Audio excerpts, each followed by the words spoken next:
Hi friends, welcome to Hema cooking blogs అండి. ఇవాళ అయితే నేను క్యాబేజీ పకోడీ అయితే చేసి చూపించబోతున్నాను. సన్నగా చాప్ చేసిన క్యాబేజీ ఒక బౌల్లో అయితే వేసుకున్నాము.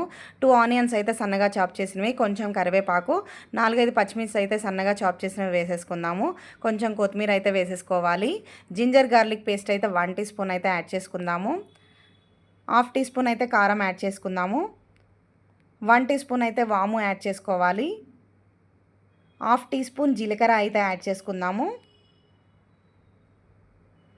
పసుపు అయితే చిటికెడు యాడ్ చేసుకుందాము. రుచికి సరిపడినంత సాల్ట్ అయితే వేసేసుకుందాము. ధనియా పౌడర్ అయితే 1/2 టీ స్పూన్ అయితే యాడ్ చేసుకుందాము. శనగపిండి అయితే నేను చూపించిన గరిటెతో ఒక 4-5 స్పూన్స్ అయితే వేసేసుకుందాము. సో ఇదంతా వేసేసి కొన్ని వాటర్ యాడ్ చేసేసి మంచిగా కలుపుకోవాలి. మరీ లూజ్గా కలుపుకోకూడదు. చూడండి, ఈ విధంగా కలుపుకోవాలి. నేను చూపించిన విధంగా అయితే కలుపుకోవాలి. మరీ లూజ్గా కలుపుకుంటే సో ఆయిల్ అనేది ఎక్కువ పడుతుంది.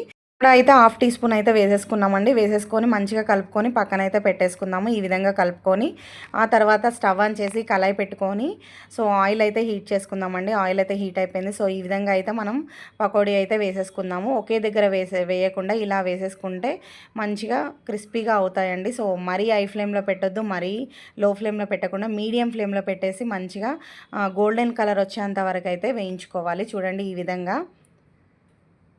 మరీ హై ఫ్లేమ్లో పెట్టడం క్రిస్పీగా ఉంటాయి కానీ లోపలంతా పచ్చిగా ఉంటుందండి. సో అందుకనేసి మీడియం ఫ్లేమ్లో పెట్టేసి మంచిగా వేయించుకోవాలి గోల్డెన్ కలర్ వచ్చేంత వరకు అయితే.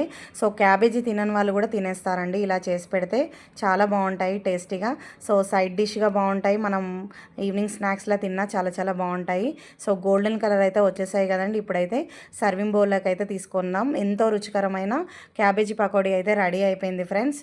నా వీడియో మీకు నచ్చినట్టయితే లైక్ చేయండి, షేర్ చేయండి, నా ఛానల్ని సబ్స్క్రైబ్ చేసుకోండి. మరికొన్ని రెసిపీస్ కోసం నా ఛానల్ని సబ్స్క్రైబ్ చేసుకోండి. Thanks for watching. By bye friends. ఎంతో రుచికరమైన క్యాబేజీ పకోడీ అయితే రెడీగా ఉంది. తినేసేయడి, ఇంకెందుకు ఆలస్యం. ఆహా అనాల్సిందే, అంత బాగుంటుంది. టేస్ట్ అయితే next level. By bye friends.